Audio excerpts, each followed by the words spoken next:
बहुत अच्छा, ये लोगों को जरा याद करवाएं कि आपका आगाज तो जर्नलिज्म से ही है। जी हाँ, बिल्कुल। या आगाज के फौरन बाद जर्नलिज्म की आपने, बड़ी लंबी जर्नलिज्म? नहीं, लंबी नहीं की। अच्छा।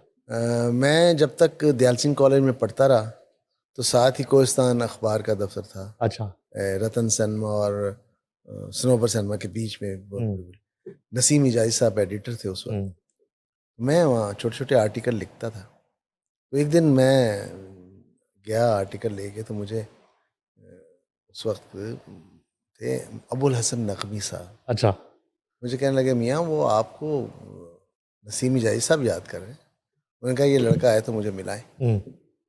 मैं घबरा गया, मेरे को कोई गलती हो गई। नीचे उनका ऑफिस था, मैं गया, नॉक की, आवाज़ आई आ जाए। मैं अंदर गया। हाँ जी। मैंने कहा जी मैं गुलाम मुहिउद्दीन नूर। ओह हाँ हाँ भाई, मैंने आपका वो आर्टिकल पढ़ा, बड़ा अच्छा है और मैं बाज़ाब्ता आपको अप्रिशिएट करना चाह रहा था। बहुत फ्लो है आपके लिखने में, तो ये जारी रखें काम। तो जैसे ही आप ग्रेजुएट हों तो आ जाएं, आपको यहाँ मुस्तकिल हम दे देंगे सीट। मैं कह जी ज़रूर। इन द मीन टाइम वो कोहिस्तान अखबार बंद हो गया।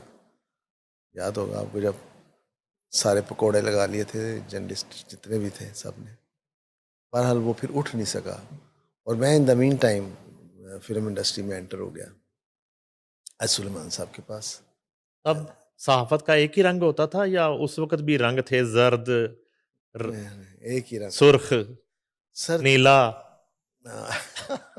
नहीं, बहुत कम थे। अच्छा। दूसरा रंग बहुत कम था, लेकिन रंग एक ही था। तीन तीन जगह से न्यूज़ जो है कंफर्म होती थी, एडिट होती थी, प्रूफ रीडिंग होती थी और फिर उसके बाद जाके लगता। लेकिन अब तो कोई ना प्रूफ रीडिंग है, ना कोई सेंसर है, ना कोई कुछ है। अब जो मर्जी लिखते हैं सोशल मीडिया पे आप, इसी ने बेड़ा गर्क कर दिया। जर्नलिज्म तो रही नहीं, ब्लैकमेलिंग शुरू हो गई। कोहिस्तान तो चलो एक हादसा था उसका बंद होना, अदरवाइज भी आप करना चाहते थे जर्नलिज्म या नहीं करना नहीं चाहते? नहीं नहीं करना नहीं, चाहते थे? मैं नहीं करना चाहता था। मैं तभी सोचता था कि मुझे फिल्म के किसी शोबे में जाना चाहिए। मैं फिल्में बहुत देखता था। वो मिकलो रोड पे सारे सिनेमा थे और फिल्म देखना वहाँ पे। तो डायरेक्शन में मैं आना चाह रहा था। तो आई एम लकीस्ट पर्सन, मुझे सुलेमान साहब ने इजाज़त दे दी अपने यूनिट। मेरे ऊपर 7 असिस्टेंट थे, मेरा 8वां नंबर था। और एक वक्त आया 2-3 साल में ही मैं 1 नंबर पे आ गया। और एज एसोसिएट मैंने फिर सुल्लू भाई के साथ काम किया। बहुत मुझे प्यार करते थे। ऐसा हुआ कि बैठे बैठे एक कहानी लिख ली हम्म। कि चांस मिलेगा तो उस पर फिल्म बनाएंगे। वो कहानी मैडम मेहताब बानो ने सुन ली। उन्होंने कहा हम इस पे फिल्म बनाएंगे। अब डायरेक्शन का तो मुझे चांस दे नहीं रहे थे, तो कहानी का मुझे चांस मिल गया। मैंने स्क्रिप्ट लिखी पहली, सोसाइटी गर्ल, जो 76 में रिलीज हुई। हम्म।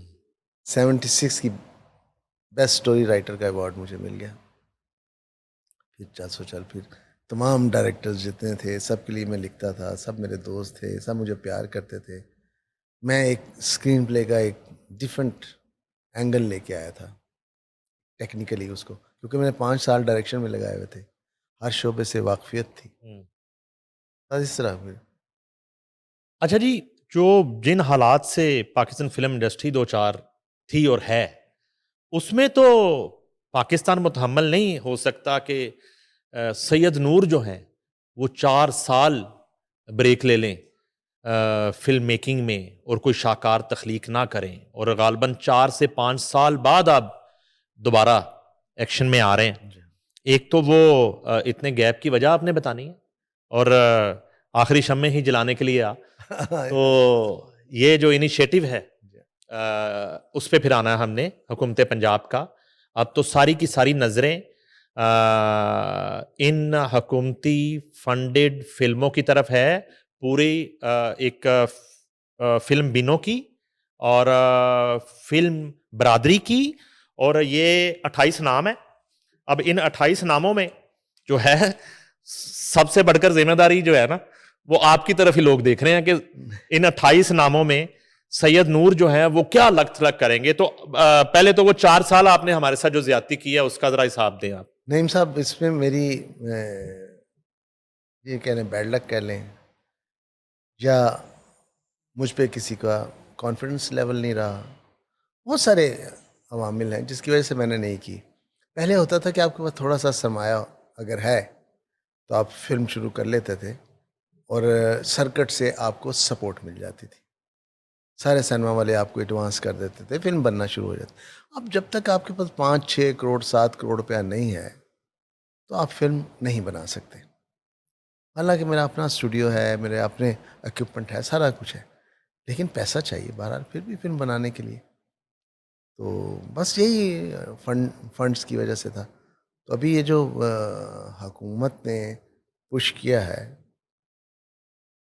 जो थोड़े थोड़े पैसे दिए हैं, इसमें फिल्म बनाना है तो मुश्किल, लेकिन मुझे लगता है कि मैं बना पाऊंगा बेहतर फिल्म, इसलिए कि जो लवाजमात हैं फिल्म बनाने के वो मेरे पास मौजूद हैं। मुझे लेने नहीं जाने कहीं, स्क्रिप्ट कहीं लेने नहीं जाना, डायरेक्शन किसी को बुलाना नहीं है, कैमरा किसी से मांगना नहीं है, एडिटिंग किसी स्टूडियो में जाके करनी नहीं है, अपने स्टूडियो में करनी है, रिकॉर्डिंग हमने आपने। तो ये एक पुश जो है उसके साथ ये मिल के एक बेहतरीन फिल्म हम बना सकते हैं। या ये किसी भी फिल्म का 50% बजट कह हो सकते सकता है, मोर देन जितनी फैसिलिटीज आपके पास दस्तयाब है? More than 50%। दैट्स वाई कि आपकी तरफ से कोरोना धोना नहीं आया कि पैसे थोड़े ने 3 करोड़। मुझे तो 3 करोड़ अभी भी नहीं मिले, मुझे तो उन्होंने जो सबको दिए वही मुझे दिए। तो मैं उसमें काम कर रहा हूँ, मेरे सेट्स लग रहे हैं, मैं बड़ी अच्छी तैयारी के साथ आ रहा हूँ और डिफरेंट कॉन्सेप्ट के साथ आ रहा हूँ इंशाल्लाह। अच्छा, वो चूड़ियां 2 आ रही है?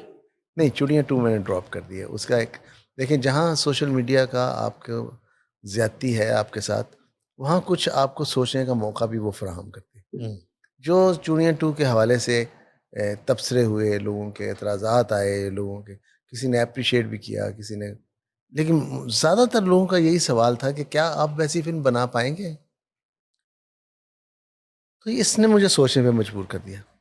हम्म। कि हो सकता है कि मैं ना बना पाऊँ, वैसे एक्टर मुझे ना मिल पाएँ जैसे मोहम्मद राना या सायमा या शफ़क़त चीमा या मैडम बहार। ये लोग मुझे इस कैलिबर के एक्टर ना मिल पाए, तो क्या मैं बना पाऊँगा? तो सवाल यही इस सवाल का यही जवाब मुझे मिलता रहा कि मुश्किल है। तब डेडिकेशन थी, हर कोई टीम मेंबर था, अब सब बिखरे हुए लोग हैं, उनको इकट्ठा करना पड़ता है, बुलाना पड़ता है। तो शायद अगर ज़रा सी भी गलती हो गई और फ़िल्म ना चली, तो आपका जो पहला क्रेडिट है, वो भी जाता रहेगा। जो अभी जहाँ जाते हैं नईम साहब, लोग चूड़ियों की बात ज़रूर करते हैं, एप्रिशिएट करते हैं। तो फिर ये होगा कि जी आपने पहले भी बनाई और ये बुरी फ़िल्म भी बना दी आपने, तो वो बन गई थी या ये बनी है, तकाबुल में आ जाता। तो इसलिए मैंने एक नई स्टोरी लाइन सेलेक्ट की है, जो बहुत ही नई है इंशाल्लाह, और एंटरटेनिंग है, एंटरटेनमेंट है, उसमें भरपूर किस्म की फ़िल्म है ही एंटरटेनमेंट। आप डिप्रेशन लेके सिनेमा हॉल में नहीं जा सकते अपनी फ़िल्म के साथ।